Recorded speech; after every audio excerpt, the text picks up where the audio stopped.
cadê a turma 30 mais? Mais de 30 anos de idade, assim como eu, que tá com dificuldade de perder peso, eu já saí dessa dificuldade, ó, porque cheguei no manequim que eu queria e tô com saúde, disposição e autoestima, ó, lá em cima. Eu vou falar pra você, mulher, 30 mais. Três ingredientes que você precisa que deu certo pra mim. Por quê? Queimou a minha gordura localizada, ó, levantou a minha autoestima, melhorou o meu humor, cuidou do meu sono também, que eu não tava dormindo direito. E outra coisa, essa questão de mudar o humor é questão de mudar o manequim, né, também, né? Se olhar no espelho e gostar do que vê, né?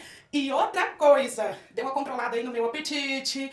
E eu vou falar com vocês, acelerou aí o metabolismo, né? Vou falar dos três ingredientes com vocês, tá bem? Tá bem? Tudo bem? Então vamos lá, primeiro, espirulina. Gente, tudo de bom. Ajudei na perca de peso e no ganho de massa magra. Tudo de bom.